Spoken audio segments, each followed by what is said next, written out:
Sony Pictures baru saja merilis film terbaru mereka yang diberi judul Kraven the Hunter. Memang jika dibandingkan dengan film superhero Marvel yang lain, film ini bisa dibilang kurang mendapatkan perhatian dari para penggemar. Reputasi film SSU yang terkenal kurang baik dalam segi kritik tentu mempengaruhi minat penonton untuk kemudian bersedia menyaksikan film SSU terakhir ini. Namun apakah benar Kraven the Hunter seburuk itu? Atau justru lebih baik daripada film-film sebelumnya? Selamat datang di channel Marvel Indo, dan berikut ini adalah ulasan, tanggapan, serta review kami pribadi terkait film Kraven the Hunter. Dengan menyaksikan video ini, kami berharap kalian bisa tertarik untuk mengetahui filmnya, dan jika ada yang masih bingung setelah menyaksikannya, semoga setelah menyaksikan video ini, kalian bisa semakin tercerahkan. Tanpa berlama-lama lagi, berikut ini adalah video selengkapnya.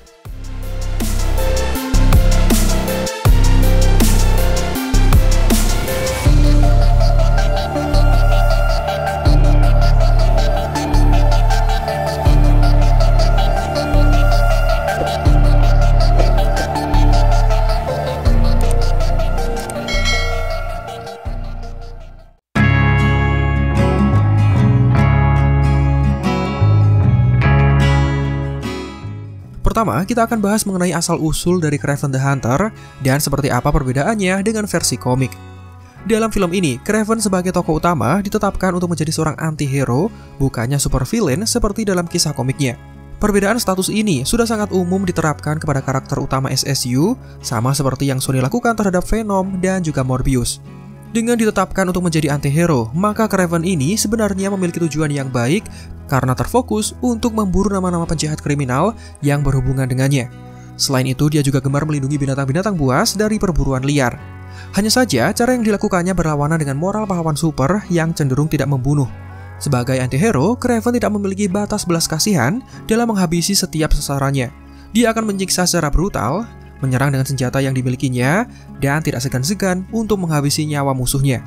Inilah yang menjadikan film Kraven the Hunter sebagai film dengan peringkat dewasa, mengingat banyaknya adegan berdarah yang ditampilkan di sepanjang filmnya.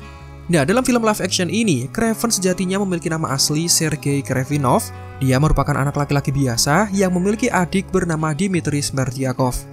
Kakak beradik ini dibesarkan oleh seorang ayah yang bernama Nikolai Kravinov. Nah, beberapa menit setelah film diputar, penonton langsung diperlihatkan dengan dinamika rumit yang terfokus terhadap permasalahan keluarga. Ini dikarenakan Nikolai yang merupakan seorang bos kaya raya yang menjalankan usaha berbau kriminal dan ditakuti oleh banyak penjahat di kota tempat tinggalnya. Nikolai sendiri terkenal membesarkan kedua putranya dengan sangat keras karena dia beranggapan bahwa laki-laki sejatinya dilahirkan sebagai seorang predator yang berani.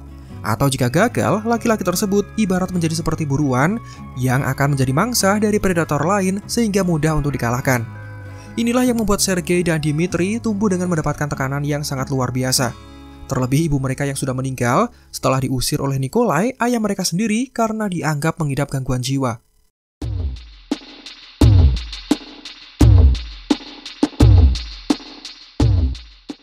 Kisah awal mula bagaimana Sergei bisa mendapatkan kekuatan supernya berawal dari sebuah kegiatan perburuan yang diprakarsai oleh ayahnya.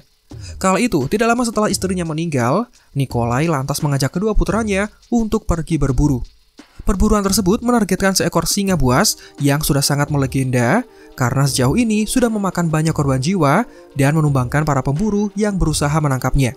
Nikolai beranggapan dengan mengalahkan monster buas yang sudah dianggap seperti legenda, maka dirinya akan mendapatkan gelar legenda juga. Dan ini bisa semakin menambah pamornya sebagai seorang bos kriminal. Singkat cerita, tepat ketika singa tersebut ditemukan, di luar dugaan, binatang itu sebenarnya tidak berniat untuk menyerang Sergei. Namun tindakan gegabah dari ayahnya yang menembaki singa tersebut secara brutal, kemudian memaksa binatang itu untuk kemudian menggigit dan membawa lari Sergei dalam kondisi tidak sadarkan diri. Tidak berselang lama, ada seorang gadis muda yang bernama Calypso.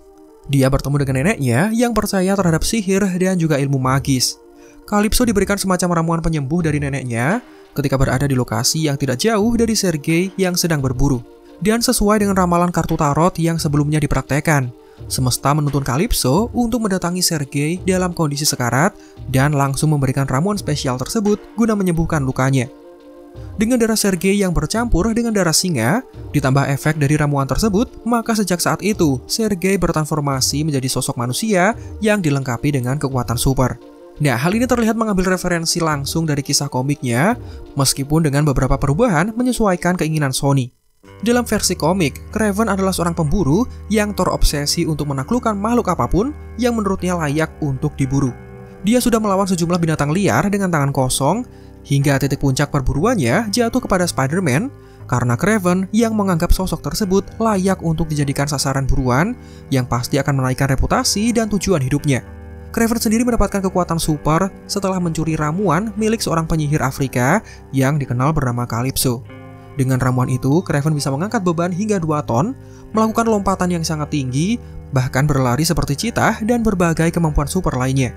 Dari sini terlihat jelas apa yang membedakan antara Kraven versi komik dengan versi live action. Kraven versi komik terkenal memburu binatang buas hingga terfokus memburu Spider-Man. Sementara dalam versi live action, Kraven cenderung melindungi binatang buas dan memburu nama-nama penjahat kriminal yang dianggap mengancam dan berbahaya.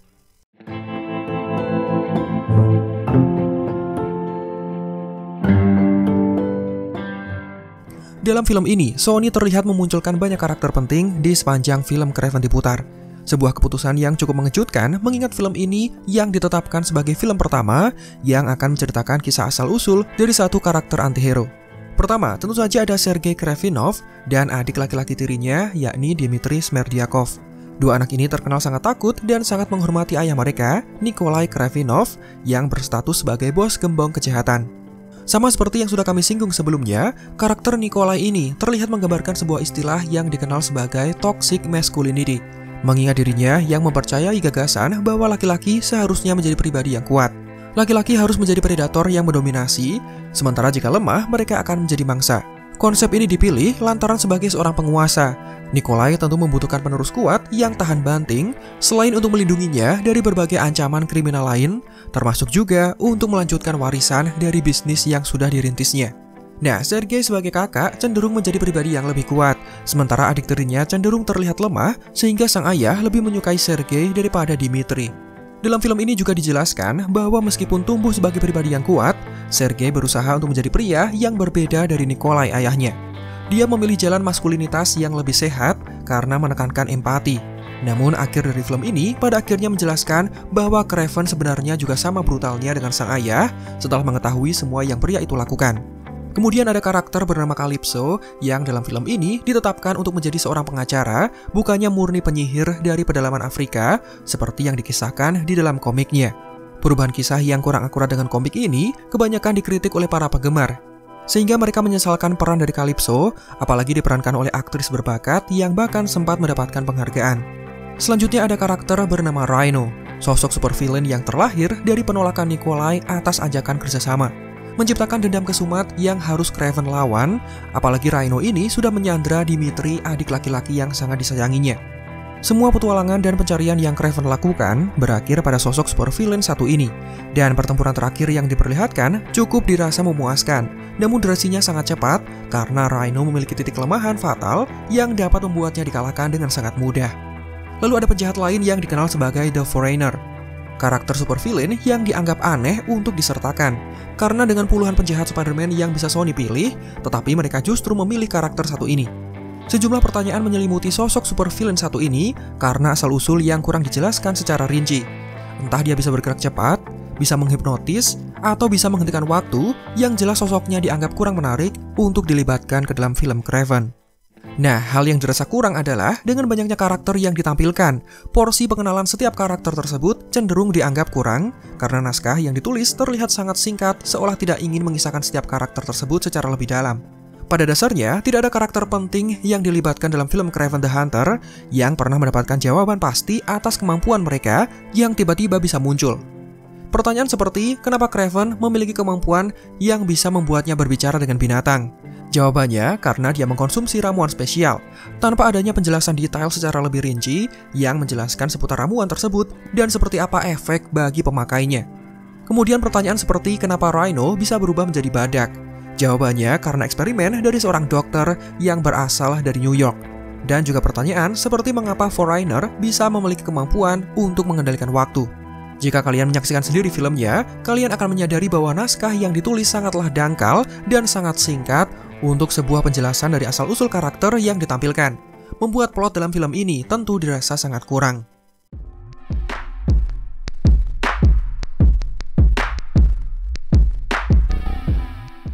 Selain rating yang ditetapkan untuk penonton dewasa, Kraven the Hunter ini menjadi film pertama SSU yang berdiri sendiri alias tidak melibatkan elemen apapun yang berkaitan dengan koneksi film SSU lain, baik menyinggung karakternya, apalagi anggukan yang mengarah pada Spider-Man. Satu-satunya easter egg dari Spider-Man adalah adegan ketika Kraven dalam halusinasi buatan Foreigner, membuatnya melihat ratusan laba-laba yang menghujani tubuhnya.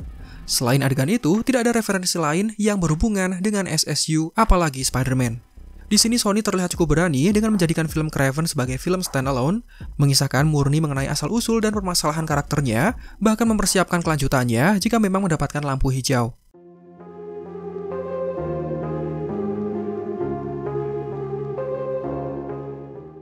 Nah, ending dari film ini bisa dikatakan cukup mengejutkan. Semua petualangan yang Kraven lakukan dalam memburu musuhnya ternyata memang sudah dipersiapkan oleh ayah kandungnya sendiri. Ya, sang ayah memanfaatkan Kraven untuk membersihkan permasalahan terkait persaingan bisnis antar para kriminal besar. Tepat setelah Kraven mengetahui semua fakta mengejutkan tersebut, sifat buasnya kemudian bangkit dan membiarkan ayahnya untuk tewas diterkam beruang dengan mengambil peluru senapan yang menjadi satu-satunya senjata yang dibawa oleh ayahnya.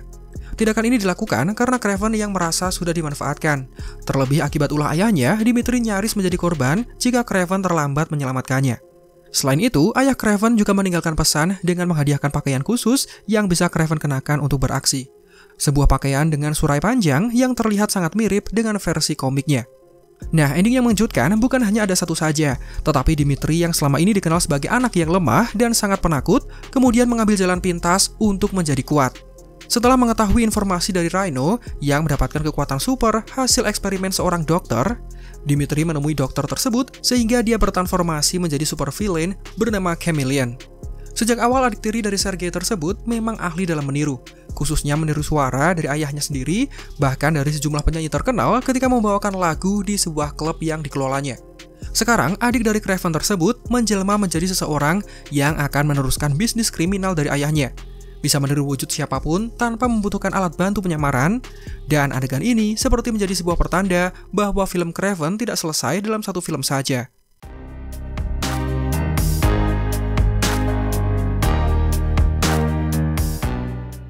Nah, jika kalian menginginkan film pahlawan super yang berdiri sendiri tanpa melibatkan karakter populer lain atau bahkan Spider-Man, Kraven ini bisa menjadi rekomendasi yang bagus untuk kalian saksikan.